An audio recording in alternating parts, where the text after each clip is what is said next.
जम्मू काश्मीर में सतत चौथा दिवसे सर्च ऑपरेशन 800 થી વધુ જગ્યાઓ પર તપાસ 500 લોકોની પૂછપરછ પુલવામાથી 3ની અટકાયત।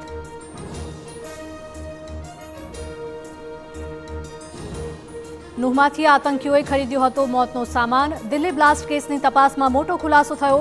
20 ક્વિન્ટલ એનપીકે ખાતર ખરીદવાનો ઘટસ્ફોટ થયો।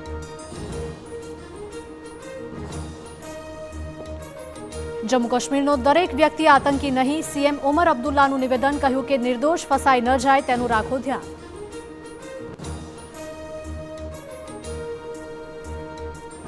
દિલ્હી બ્લાસ્ટ બાદ રાજ્યમાં એલર્ટ। સુરતમાં મંજૂરી વિના રહેતા ભાડુઆતોની તપાસ કરવામાં આવી રહી છે। 21 માલિકો વિરુદ્ધ કાર્યવાહી।